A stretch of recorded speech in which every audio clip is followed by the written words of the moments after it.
주님을 의지하는 자는 요동치 아니하는 줄 믿습니다. 왜냐하면 흔들리지 않는 그 반석 위에 우리가 거하기 때문입니다. 저와 여러분의 삶의 자리에 어떤 시련과 어려움이 있다 할지라도 그 든든한 반석 위에 서 있다고 한다면 결코 요동치 않을 것입니다. 저와 여러분의 삶의 자리에 주님과 함께함으로 요동함이 없는 그런 복된 날들이 되어지기를 주님의 이름으로 축원드립니다. 우리는 관계 속에 살아갑니다. 처음 누군가를 만날 때의 예문은 매우 중요한 요소로 작용합니다. 왜냐하면 처음 만나는 사람에 대하여 평가할 수 있는 건 오직 예모밖에 없기 때문입니다. 그에 대한 정보가 없기에 우리는 처음 만나는 그 사람의 예모에 대하여 매우 중요하게 접근할 수밖에 없습니다. 예모는 중요합니다. 뇌 스캔 연구에 따르면 신체적으로 매력적인 사람을 볼 때 뇌의 보상센터에서 이를 인지합니다. 그러나 대부분의 사람들은 가볍거나 세속적인 사람처럼 보이고 싶어 하지를 않습니다. 특히나 그리스도인이라면 사람을 예모로 평가하는 것을 좋아하지 않을 것입니다. 만약 그렇게 한다면 세속적인 사람처럼 보일 수 있을 거라 여기기 때문입니다. 그러나 실제 우리의 내면에서는 처음 대하는 사람에 대하여 예모를 매우 중요하게 여긴다는 것은 이미 실험을 통하여 나타난 바, 증명된 바 있습니다. 이는 그리스도인이라 해도 달라지지가 않습니다. 신혼부부도 여기서 예외이지는 않습니다. 연구 결과에 의하면 신혼부부는 예모가 뛰어난 상대를 바라보는 것으로 나타났습니다.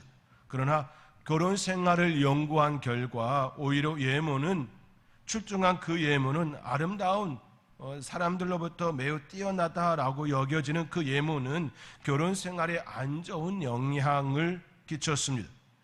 예모가 뛰어난 남편은 관계에 만족할 확률이 낮았음을 보게 됩니다. 예모가 별로인 남편은 관계에 큰 영향을 주지 않았고 아내들은 남편의 예모를 별로 중요하게 여기지 않았습니다.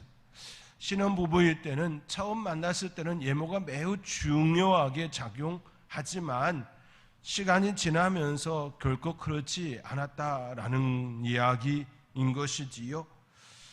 2017년 하버드 대학교를 비롯한 다른 기관에서 진행한 연구에 의하면 매력적인 상대를 둘 때 관계가 불안정해질 수 있는 것으로 드러났습니다. 연구진은 남성 수백 명의 졸업 앨범 사진을 예모 순으로 정리한 뒤 그들의 결혼과 이혼 전력을 확인하였습니다. 고등학교 때 예모가 뛰어났던 이들은 결혼 생활이 길지 않았으며 이혼 확률이 높았습니다. 고등학교 때 그 졸업 앨범에 그 예모 순으로 쭉 번호를 매긴 것이지요. 그 번호수로 매긴 그것을 가지고 그들의 결혼과 이혼의 그 모든 것들을 조사해 본 결과 고등학교 때 예모가 뛰어났던 이들의 오히려 결혼 생활이 짧았다, 이혼 확률이 높았다, 그런 결과였다라는 이야기입니다. 연구진은 남성과 여성 연예인들의 사진도 살펴보았습니다. 이 역시 예모가 뛰어난 이들은 혼자 지내는 기간이 길었고 이혼 확률이 높았습니다. 청년 시기에는 매력적인 상대방을 찾고자 합니다. 그렇지요. 청년 때에는 매우 예모가 출중하고 매력적인 그런 상대방에 대하여 마음이 끌리는 건 당연한 모습일 겁니다. 앞서 말씀드렸던 것처럼 연구 결과가 이미 그렇게 나타났습니다. 그러나 그것이 아름다운 가정, 행복한 가정을 이루지 못한다는 사실이 또한 연구를 통하여 드러나게 되었지요. 연구 결과에 의해 우리가 알 수 있는 분명한 사실은 예모는 관계의 성공에 아무런 영향을 미치지 않는다는 데 있습니다. 그러나 대부분의 사람들은 상대의 예모에 지나치게 큰 의미를 부여하고 합니다. 우리는 시각 정보를 순식간에 처리합니다. 이는 우리의 본능적인 요소들 때문입니다. 이런 모습은 특히 남성들에게 많이 나타나지요. 예쁜 여인들이 지나가면 혈기 곁눈질로 보는 그런 현상들이 쉽게 우리가 찾아볼 수 있는 하나의 모습입니다. 우리의 원초적 욕구는 시각적 영향을 매우 많이 받고 있음을 여러 연구들을 통하여 엿볼 수 있습니다. 남들을 의식하면서 자기를 과시하는 모습들 속에 우리의 본능은 움직이고 있음을 보게 됩니다. 우리의 삶의 자리에서 우리의 본능을 쫓아가면 우리는 공경에 빠질 때가 있습니다. 야고보서 1장 15절의 말씀과 같이 욕심이 잉태한 즉 죄를 낳고 죄가 장성한 즉 사망을 낳느니라는 말씀과 같이 우리의 삶에 나타나고 있음을 우리는 이미 여러 시간들을 통하여 알고 있습니다. 욕망, 욕심, 욕구, 본능, 이러한 것이 잘못된 건 아니지만 적절하게 통제되고 바르게 표출되지 않는다면 그것은 우리를 넘어지게 하는 요소가 될 뿐이지요. 욕망, 욕심, 욕구, 본능은 우리가 우리의 삶을 살아가는 데 있어서 좋은 에너지원이 되곤 합니다. 우리에게 필요로 하는 것, 그것이 바로 욕구 아닙니까? 우리가 가지고 싶어 하는 것, 그것이 바로 본능이고 욕망이지요. 그 본능과 욕망은 우리로 하여금 뭔가를 얻기 위하여 움직이게 하는 좋은 에너지원이 되는 건 분명한 사실입니다. 그러나 그것이 적절하게 통제되고 바르게 표출되지 않는다면 그것이 오히려 우리를 넘어지게 하는 요소가 된다라는 말씀이기도 합니다. 주의 형제 야고보는 오늘 본문 1절 말씀에서 이렇게 말씀하지요. 너희 중에 싸움이 어디서부터, 다툼이 어디로부터 나느냐? 너희 지체 중에서 싸우는 정력으로부터 나는 것이 아니냐라고 우리에게 묻습니다. 이 질문과 같이 싸움과 다툼, 이러한 것들은 우리의 정력, 우리의 욕구에서부터 나오는 것임을 우리는 결코 부인할 수가 없습니다. 더 많이 갖고 싶어서 우리가 우리의 본능을 제어하지 못한 채 싸움으로 발단되어지는 것들을 우리는 볼 수 있는 것이지요. 가정에서 자매들이 싸우는 이유가, 형제들이 싸우는 이유가 어디에 있습니까? 내 것을 빼앗기지 않으려는 모습이지요. 내 것을 빼앗기지 않으려는 그 모습은 누군가가 내 것을 빼앗으려 하는 행동이 있었다라는 이야기입니다. 형제 간에 자매 간에 그러한 일들이 일어나고 있음은 우리가 우리의 자녀들을 양육할 때에 너무나도 많이 보았고 우리가 성장하면서 이미 이러한 것은 경험한 바 있는 모습들입니다. 이러한 예들은 우리의 주변에서 종종 많이 찾아볼 수 있지요. 부모를 잃고 장례를 치르는 자녀들 간에 종종 분쟁이 일어나고 험한 소리가 오가는 일들이 있음 또한 우리는 부정할 수가 없습니다. 부모를 잃은 그 슬픔보다 자녀들 간 서로를 이해하는 그 위로보다 욕망이 더 많이 차지하고 서로를 향해 공격하는 일들이 우리 주변에서 일어날 때 있음이죠. 위로를 받아야 할 그들이, 애도의 시간을 가져야 할 그들이 서로를 향해 공격의 날을 세우는 안타까운 일들이 일어납니다. 참으로 애석한 일이 아니라 할 수 없지요. 그런데 이러한 일들이 일어나는 이유가 무엇일까요? 왜 그러한 일들이 일어나는 것일까요? 자매 간에, 형제 간에 왜 그러한 일들이 일어나는 것일까요? 바로 우리의 정욕, 우리의 욕심 때문입니다. 잠깐 내려놓아야 될 그 본능을 내려놓지 못하고 밖으로 표출하였기 때문이지요. 형제가 정말로 아끼고 사랑하는 그 모습이 가정에서 일어나야 하는데 일어나지 않음인 것이지요.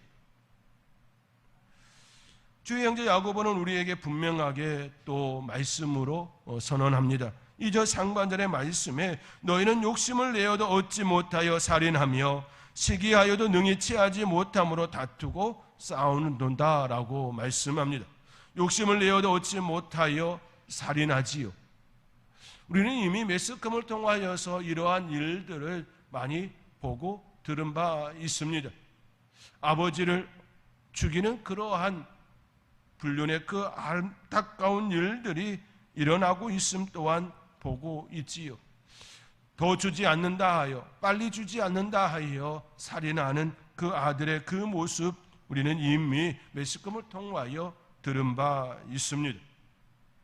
욕심을 내어도 얻지 못하여 살인하고 시기하여도 능히 취하지 못함으로 다투고 싸운다라고 말한 주의 형제 야고보의 이 말씀은 지금 우리 사회 가운데 일어나고 있는 하나의 단면임을 우리는 결코 부정할 수가 없습니다.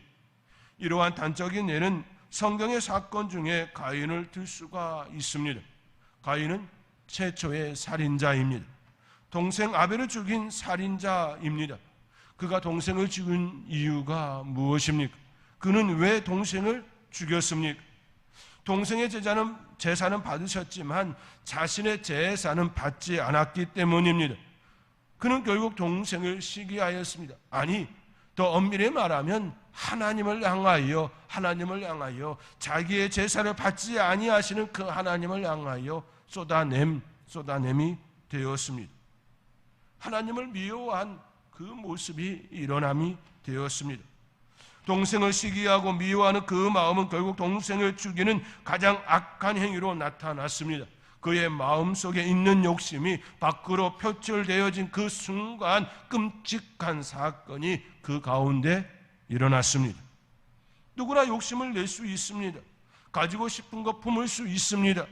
진정으로 그것을 가지고 싶다면 가지고 싶다라고 말할 수 있어야 합니다. 왜냐하면 내 안에 있는 그 본능에 대하여 내가 이야기할 수 있기 때문이지요. 진정으로 그것을 가지고 싶다면 가지고 싶다라고 말할 수 있어야 합니다. 그러나 그 방법은 선함이 되어야 하겠지요. 주의 형제 야고보는 2절 하반절과 3절 말씀을 통하여 우리에게 바른 길을 제시합니다. 2절 하반절과 3절 말씀입니다. 너희가 얻지 못함은 구하지 아니하기 때문이요 구하여도 받지 못함은 정력으로 쓰려고 잘못 구하기 때문이라. 너희가 얻지 못함은 구하지 아니하기 때문이요. 이 말씀처럼 가인은 하나님께 구하지 않았습니다. 그는 자신의 제사를 받지 않으시는 하나님께 바르게 구하지 않았습니다. 창세기 4장 5절 이하의 말씀에 이렇게 기록되어 있습니다. 가인과 그의 재물은 받지 아니하신지라. 가인이 몹시 분하여 안색이 변하니 여호와께서 가인에게 이르시되 내가 분하여 함은 어찌 됨이며 안색이 변함은 어찌 됨이냐라고 여호와 하나님께서 가인에게 묻습니다. 여호와 하나님께서는 가인에게 먼저 물었습니다. 내가 분하여 함은 어찌 됨이며 안색이 변함은 어찌 됨이냐 묻습니다. 이 물음에 가인은 요구했어야 합니다. 내가 드린 제사를 받지 않으심은 무엇 때문이십니까? 하나님 속상합니다. 왜 동생의 제사는 받으시고 나의 제사는 받지 않으셨습니까?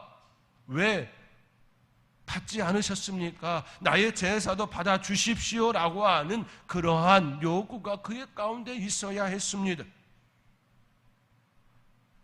그러나 그는 그렇지 않았습니다. 가인에겐 선함이 있지 않았습니다. 그는 미움과 시기와 분쟁만이 그의 마음속에 자리하였습니다. 받지 않으시는 그 하나님을 향하여 왜 받지 않으셨냐라고 말하기에 앞서서 그의 가득한 불만만이 채워졌습니다.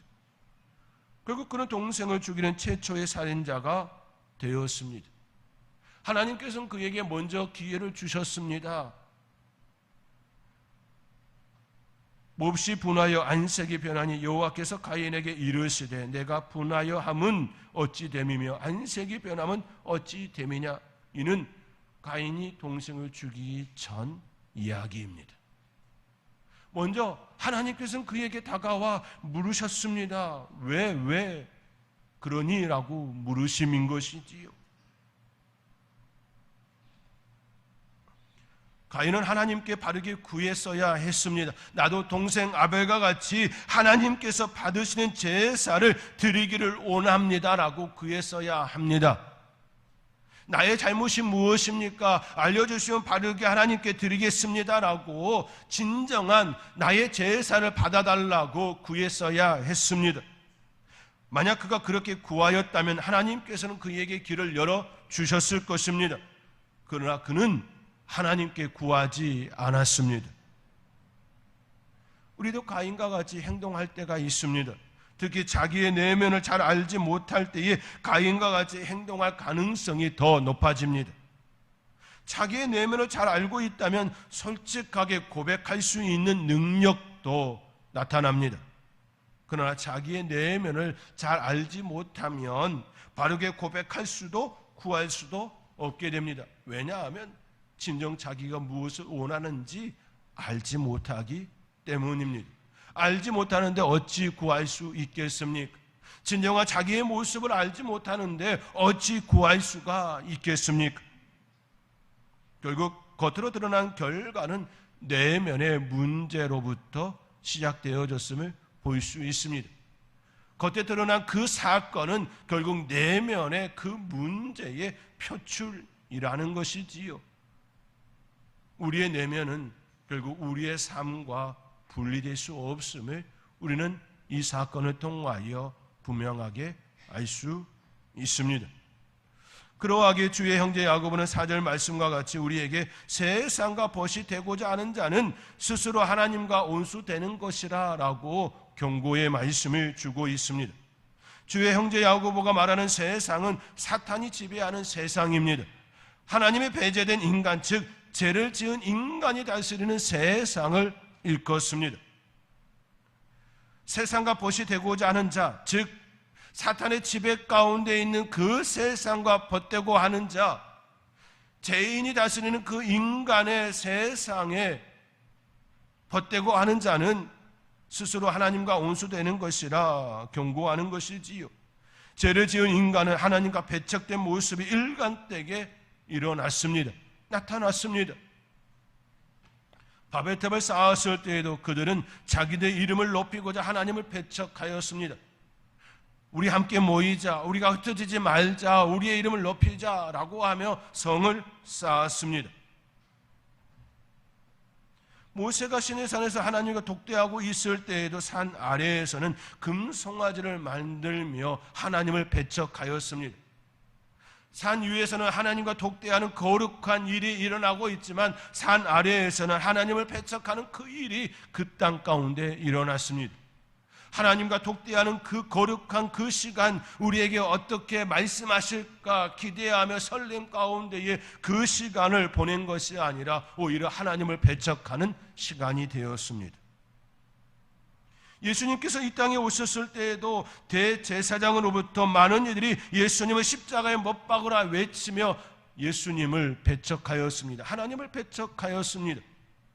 하나님과 함께 화목하게 지낼 수 있도록 길을 열어야 할 대제사장이 구약으로부터 이루어왔던 수많은 선지자들의 그 입술을 통하여 선포되어진 그 말씀이 대제사장을 통하여 이분은 하나님의 아들이라고 고백되어야 될 그 시간에 오히려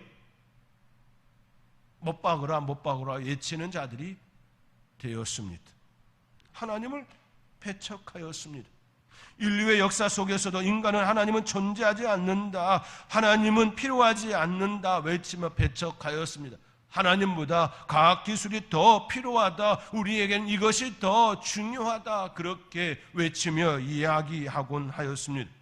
그러면서 인간들은 두려움과 공포 속에 우상 앞에 절을 하고 큰 바위 밑에 제사상을 차리며 절을 하였습니다. 기이하게 생기고 영험하게 생겼다라고 느껴지는 그 대상 앞에 무릎 꿇고 절을 하는 그런 어리석음이 나타났습니다. 영험하다 영험하다 그렇게 그들은 표현하고 또 표현하였지요. 하나님을 없다 말하면서도 동양 귀신, 서양 귀신, 귀신 이야기는 너무나도 많이 퍼져 있습니다. 강시, 드라큘라, 몽달 귀신, 너무나도 많은 귀신 이야기가 우리의 사회 가운데에 널리 퍼져 있습니다. 하나님은 존재하지 않는다 말하면서도 여전히 인간의 역사 속에서 어리석고 또 어리석은 그 모습들이 너무나도 많이 드러나 있습니다. 결국 세상과 벗이 되면 하나님과 멀어지게 됩니다. 세상 속에 그리스도인으로 살아야 하지만 세상에 동화되면 참된 그리스도인의 삶은 유지할 수 없을 뿐더러 하나님과 멀어질 수밖에 없습니다. 세상은 그리스도인을 그대로 내버려 두지 않기 때문입니다. 그러하게 주의 형제 야고보는 하나님을 가까이 하라, 하나님을 가까이 하라 라고 말씀하고 있는 것이지요. 그런즉 너희는 하나님께 복종할지어다, 마귀를 대적하라, 그리하면 너희를 피하리라, 이처럼 말씀하고 있는 것입니다. 우리가 하나님을 가까이 해야 되는 이유가 여기에 있습니다. 우리가 하나님께 복종해야 되는 이유가 여기에 있습니다. 우리가 하나님을 가까이 하기 위해서는 반드시 우리에게 필요로 하는 덕목이 있습니다. 그것은 겸손입니다. 겸손은 그리스도인들에게 있어서 반드시 있어야 할 성품입니다. 겸손을 이해하기 위해서는 먼저 교만이 무엇인지 알아야 하지요. 왜냐하면 겸손과 교만은 서로 대척점에 있기 때문입니다. 교만이란 나보다 더 뛰어나거나 나보다 더 인정받는 존재가 하나라도 있으면 못마땅하게 여기는 마음 자세입니다. 자세입니다. 교만은 본성적으로 경쟁적입니다. 예를 들면 이렇습니다. 두 여성이 한 남성을 두고 또는 두 남성이 한 여성을 두고 경쟁적이 될 수 있습니다. 우연히 동일한 대상에 대해 동시에 매력을 느낄 수 있기 때문이지요. 그렇지 않습니까? 한 여인이 있고 여러 남성이 있고, 반대로 한 남성이 있고 여러 여성이 있을 때에 그 여성이나 그 남성에 대하여 매력을 느끼고 호감을 가질 수 있습니다.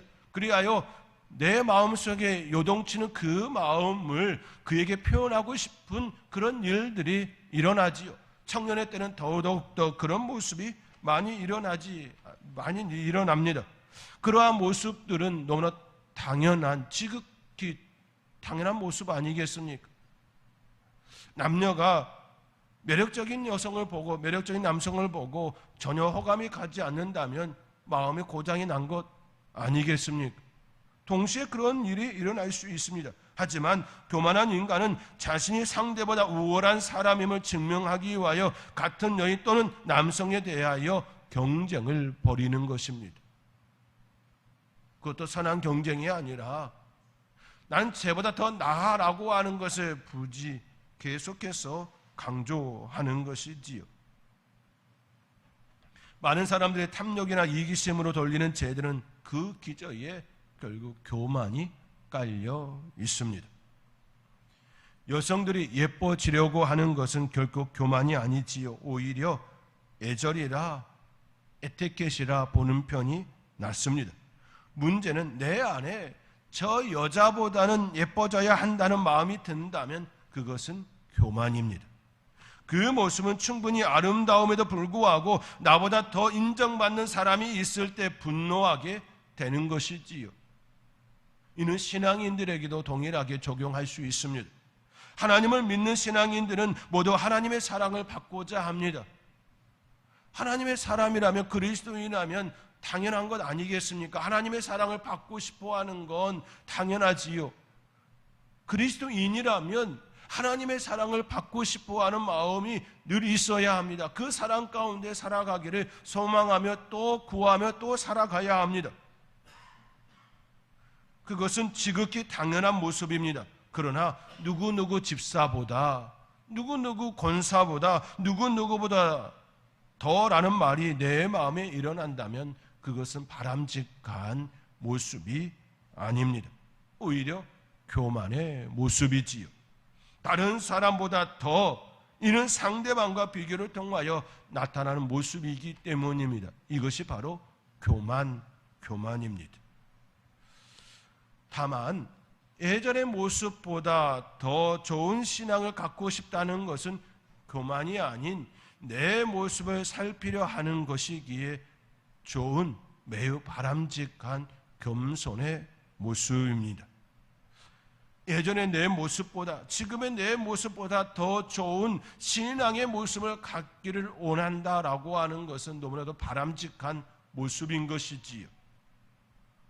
자신의 부족함을 발견하고 되어 채우려는 자세이기 때문입니다. 나의 부족함을, 나의 연약함을 알고 하나님께 구하기 때문입니다. 겸손은 나의 부족함을 알고 더 알기를 원하는 자세입니다. 겸손은 나의 연약함을 알고 더 하나님을 알기를 원하는 자세입니다.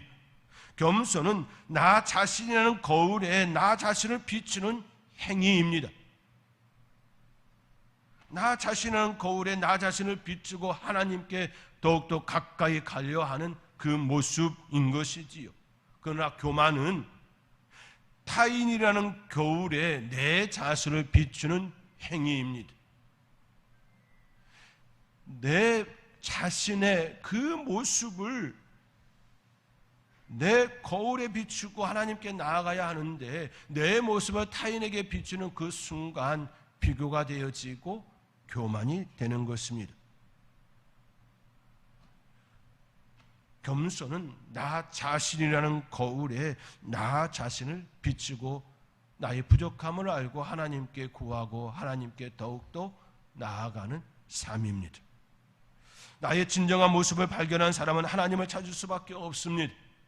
하나님을 찾는 자에게 주시는 은혜는 바로 성령입니다. 성령님은 우리의 연약함을 아시고 우리의 처지를 하나님께 아뢰며 우리를 위해 간구하시는 분이시기 때문입니다. 그 성령님과 함께하는 성도는 더 큰 은혜를 누리게 됩니다. 바로 그것이 우리 하나님께서 주시는 은혜입니다. 주의 형제 야고보는 이 사실을 알고 우리에게 6절과 7절의 말씀과 같이 권면하지요. 우리 함께 6절과 7절의 말씀 우리 함께 읽겠습니다. 그러나 더욱 큰 은혜를 주시나니 그러므로 일러스되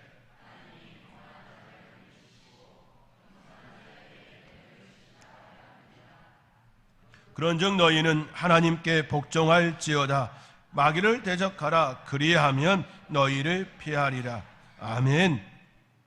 교만한 자를 물리치시고 겸손한 자에게 은혜를 주신다 말씀합니다.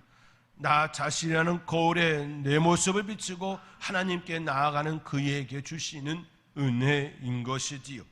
사랑하는 성도 여러분, 하나님께서는 주의 형제 야고보가 말하는 것처럼 겸손한 자에게 은혜를 주십니다. 하나님께 복종하는 자에게 길을 열어주십니다. 그 은혜를 누릴 수 있기를 바랍니다. 동물은 자신을 보호하고 종족을 유지하기 위하여 생명을 걸고 싸우지요. 그러한 동물들도 그 이상의 것을 추구하거나 더 이상 욕심을 내지 않습니다. 밀림의 왕 사자라도 자기의 배를 채우면 더 이상 욕심을 내지 않습니다. 그러나 인간은 그렇지 않습니다. 더 욕심을 내고 더 자기 중심에 사로잡히지요.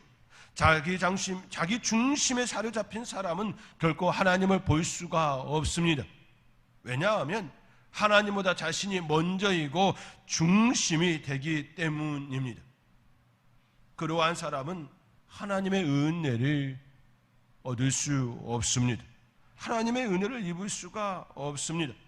빈 공간이 있어야 합니다. 내 중심으로 가득한 마음은 빈 공간이 될 수가 없습니다. 빈 공간이 있을 때에 다른 것을 채울 수가 있습니다. 빈방이 있습니까? 라고 할 때에 내 마음에 주님 모실 빈방이 있습니다 라고 고백할 수 있어야 합니다. 자기 중심으로 가득 채워져 있는 그 사람은 교만이기에 결코 하나님을 모실 수가 없는 것이지요. 그렇게 겸손과 은혜는 뗄래야 뗄 수가 없습니다. 저와 여러분의 삶의 자리에 빈 공간을 마련하고 그 공간에 주님을 초대하며 그 주님과 함께 동행하며 살아가는 복된 삶이 될 수 있기를 주님의 이름으로 축원드립니다. 기도하겠습니다.